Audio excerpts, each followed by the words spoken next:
Hi, everyone. My name is Caroline, and this is a re recording of the Kali webinar from last week, Wednesday, the 8th. I do believe it was. There was technical difficulties, and I laughed because it's Kali. And she is the aspect of the destroyer. So I since have moved, and so my medicine lodge or magic room is still getting in order. So you might see some boxes or things out of order. You also might see cats coming in and out, just FYI. So here we are. And that is also partly why it's taken me so long to get this to you. So thank you for your patience. In this time together, we're going to go over who is Kali, why do we invoke her, what is the energy, who and what is this energy we are invoking, and then when we can lean on this energy as an ally in our life. So, when to call her in, when not to, as well as a guided journey to meet her. And then there is a sound transmission attached to this recording and this email, and I highly recommend listening to it. It's a very powerful transmission, and I work as a sound channel and have for years. And so what it is I sat in deep meditation. Kali comes in, and the sounds, the sound codes really bring the unseen realms of light into form. So it really gets at all sound transmissions really get at the cellular and cellular level. So we're changing the water molecules in our body. We are changing the structure. And so it's a very all sound transmissions are very deep healing and awakening tool to use. So that is available as well. So, as always, I like to pause all together, closing our eyes, focusing on the breath.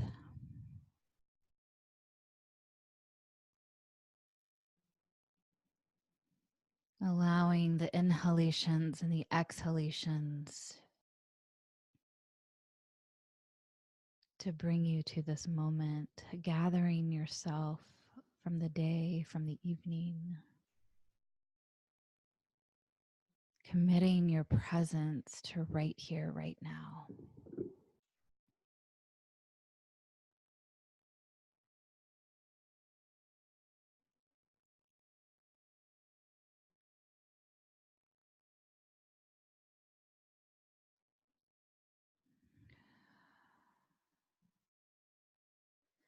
I give thanks for this time together as we journey into the mystery and engage with this being Kali, calling her forth into our awareness, into our energy fields, into our lives.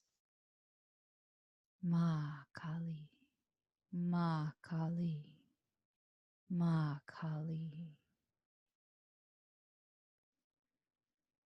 Feeling Pachamama, Mother Gaia underneath us, supporting us. Letting the top of the head, the crown, stretch towards the heavens, to the celestial realms, opening to receive more of your own divine essence and guidance from the star realm.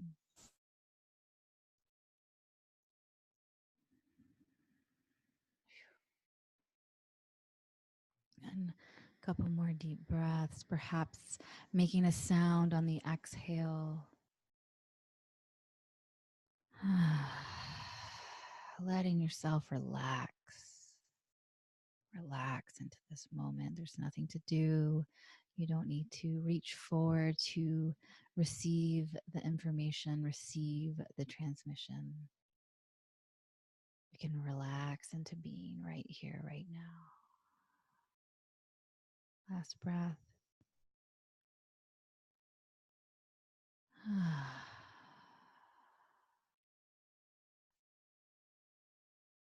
And then slowly opening your eyes when you're ready. Welcome. So, in all of the, whether it's live events or recorded events, online events, in person, I always like to start with the breath and getting into coherence, not only with ourselves, but with the group collective, whether we're all here together or listening to this later. Oh, so Kali, who is this being that looks fierce, could possibly look scary, that wears the skulls around her necks and dances on the body of corpse, that has limbs hanging off of her garments, that's very frequently depicted as all black, the darkness of the void, the darkness of all potential and possibility. My first encounters with Kali were many, many moons ago, about 20 years ago. I was given a picture of her, and at that time, not quite sure uh, who, what. I was, gosh, I guess it was more than 20 years ago. Geez, I was 18. Um, so yeah, more than 20 years ago, and a book. And I could not get enough of this energy, this being. And I had her picture on my altar for years. And when I really got to feel into the energy as she weaved her way into my life, as she does, to remove anything that's false, the falsehood of our illusions, the falsehood of our traumas and our pains, the mirror we look at from the filters. So she removes the filters for us to really be able to see clearer, to lean into who we truly are. So, for example, if you are in a relationship that is not really serving the soul growth and soul purpose, and you kind of know it at the back of your mind, and you start working with Kali, big mirrors will happen and big energies can come. And it can be more like the Tower card in the Tarot, a very explosive shift of life, fire. Or she can come and be gentle. She is associated with the word moksha, which means freedom, liberation, moksha. So what she's doing is actually, she's the destroyer of that which keeps us from liberation. She is the counterpart of Shiva, the destroyer, the feminine counterpart. So it's Kali, the destroyer, an aspect of Durga in the Hindu pantheon and cosmology. The skulls she wears around her neck are all the different aspects of illusion of the mind, all the different plays of Maya, the Leela, the play of this world, and the the delusion of it. And so again, she is our liberator. She's not to be feared. She is feared by those who want to stay in the status quo when their soul and their heart are asking them to make shifts. So, forewarning, I will totally say if you are not wanting to shift what you know it's time to shift, you do not want to call her in. You know, she will bring on change. My take on it is, it is scary to invoke her and to know um, that I have to lay down those things that I might even really care about, but I know it's not for my highest good. I know that this path that I might be on is not my full potential, and it is scary. I don't mean to make light of it. Leaving long-term marriages that we've outgrown, it's scary. I've done it myself. Having our false ideas stripped away. We could be 5-10 years plus down a business plan to realize that the root of it was greed. Even at the subtlest level, we just were in it to make money, but our soul is really wanting us to take a different route, but we don't know how that's going to financially support us. Things of that nature. Things that it's like it's time to make the shift, but we haven't quite the courage yet. And she is a beautiful being and energy to work with, an archetype to invoke, to help us on our path of that awakening and that transformation process. She is depicted as the dark night, the void, because once we have laid down all the falsehood, there's only potential, and everything is born out of darkness. Everything is born out of the rich, black nothingness of potential. So her color depiction is usually black in many of the different Hindu statues and tankas or paintings of her. So it's that dark nothingness and void that us Westerners can be very fearful. We are a culture that is obsessed with the light, that is obsessed with creation. Kali is also so much about destruction.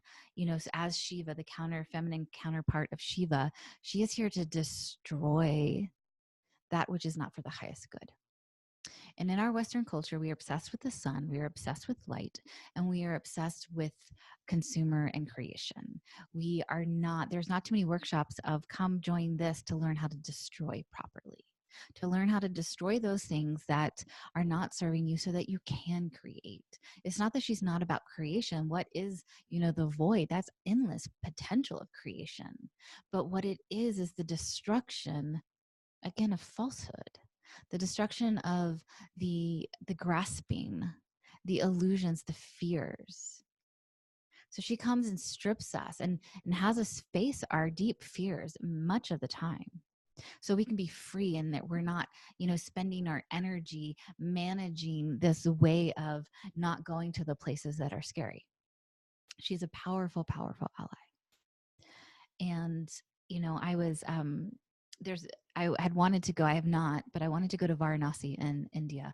That's where many of the sadhus, or holy men and women, go on pilgrimage to sit at the burning ghats, which is where they lay the bodies.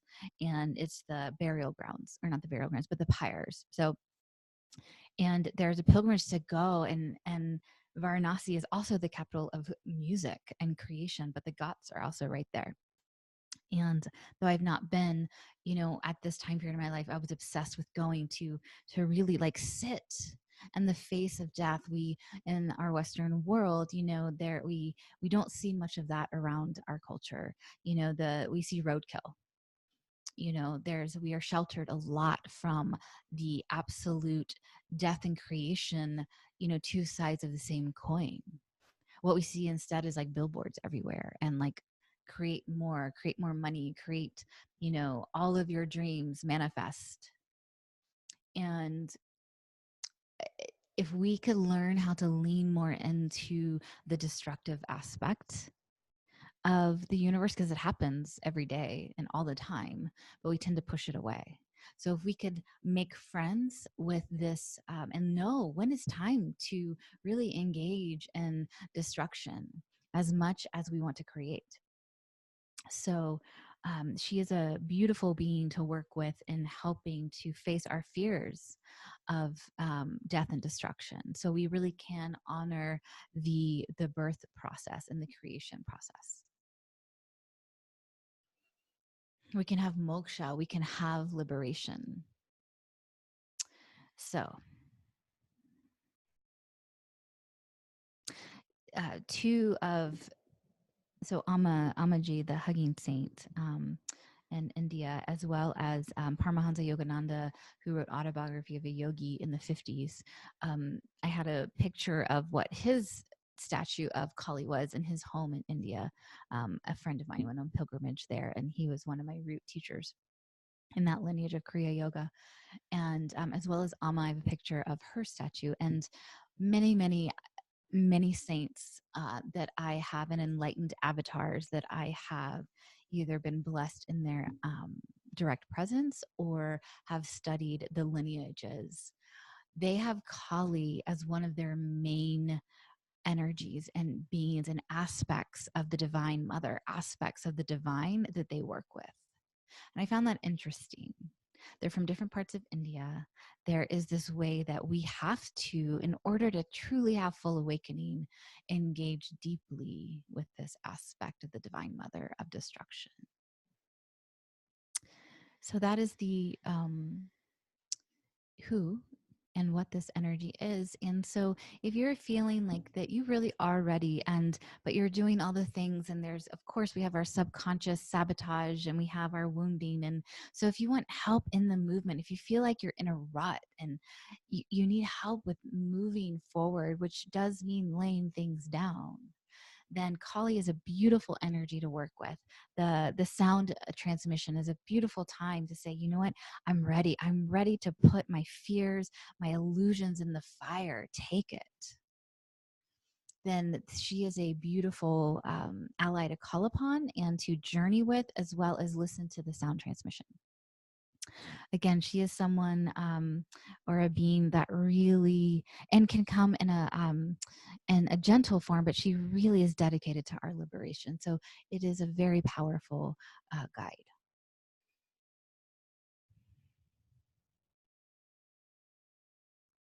So without further ado, we are going to go on a short journey.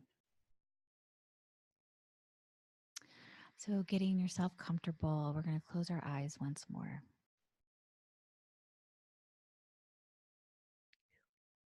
For those who have not worked with me before, I might burp, I might snap my fingers, I might make sounds, because what I'm doing is reading the collective energy, even though it's the collective energy from the recording, it's from everyone who signed up.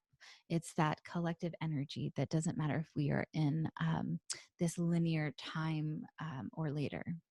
So I might make weird noises and all sorts of things. Also, if you would like more information about me or my work, or to schedule a session, you can go to carolinepadgett.com. Okay, loves, let's settle into the body, letting all of that information just percolate and go where it wants to go.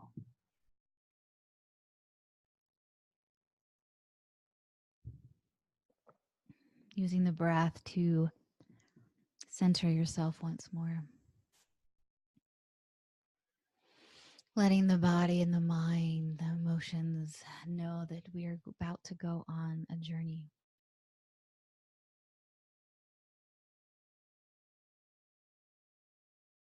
So sinking into the moment, sinking into the body.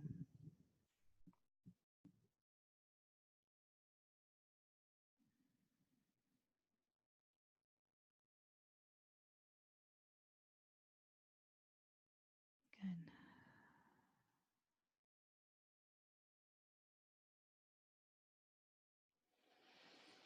Hmm.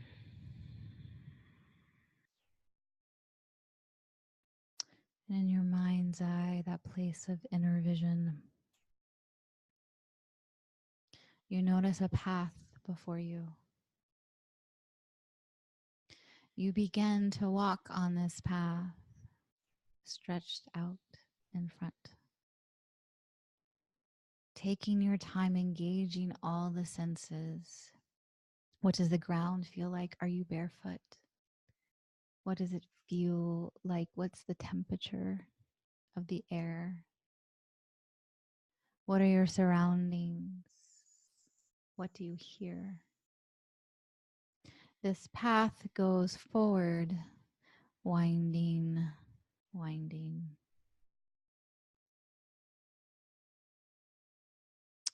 Until you come to a fire circle. There may be benches, stones to sit on.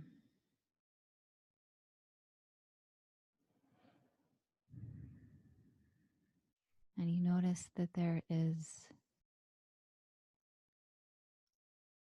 the beginnings of a flame.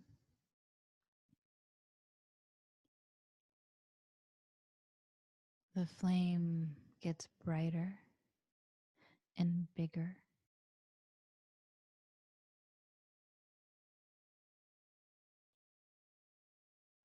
To where you start to feel the heat coming off of this fire that's growing right before your eyes, as if it has its very own life force.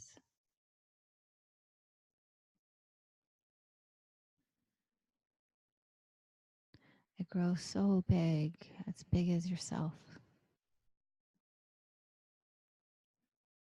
feeling the heat throughout your whole body. What are the flames doing? What's the color of the flames? You stare transfixed into the flames, and you notice eyes, bright, brilliant eyes staring back at you. The more you stare, the more a shape takes form. You notice a face and arms and legs.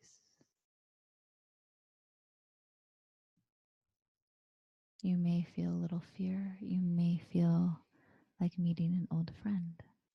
All is perfect. All is welcome.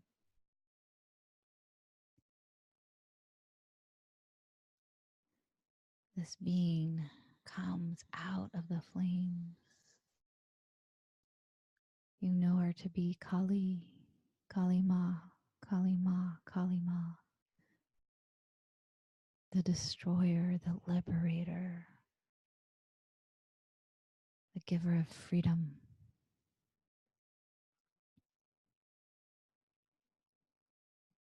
And as within any journey, you introduce yourself.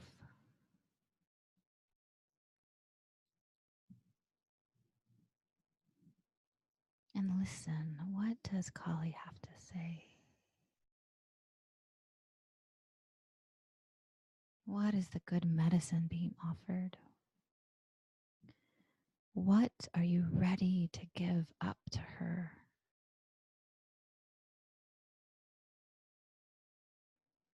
Letting the conversation, the experience, the medicine have its way. Trusting whatever arises, whatever comes in.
Letting the heat of her being transform, transmute those places within your body, the places within your energy field that's ready to be consumed and offered up.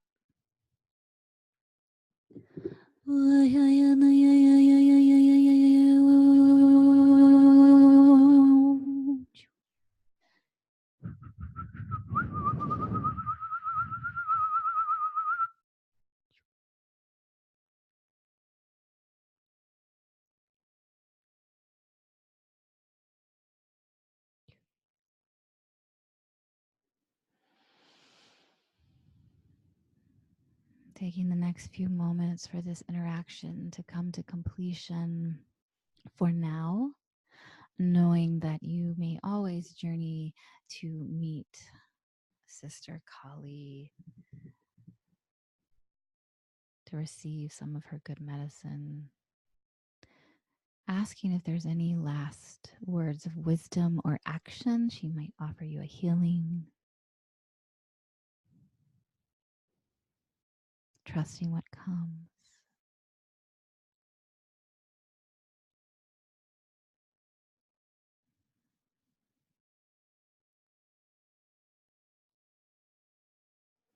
And she recedes back into the flames, high and bright and big and hot. And just as you saw her come out of the flames, she returns. The flames getting smaller, the heat receding down and down until it's just a small spark in the fire circle. And then it goes out.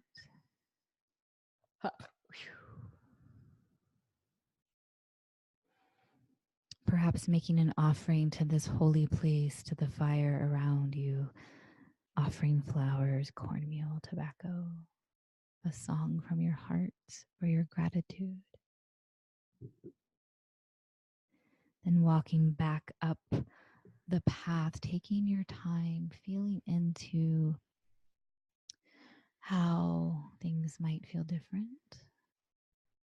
What is the temperature now? What do you hear? What do you see? Taking your time. One foot in front of the other, walking back up the path, up the path. Coming back up the path.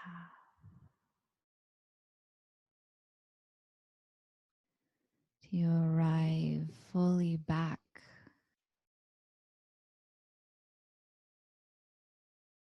Coming into your body.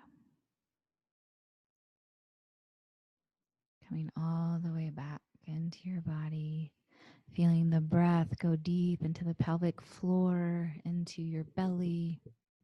Rib cage expands, heart opens, chest lifts, crown reaches to the sky. Sigh on the exhale, returning to full presence in the room you're in. Inhale deep into the belly, breathing into the back body, into the front body, expand. Exhale. Return. One last time, deep breath in.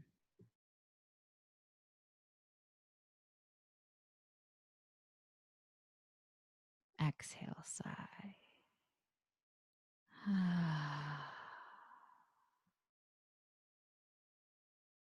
Feeling into your central channel that goes from the base of the spine to the top of the head, the Sushumna. Breathing in and out.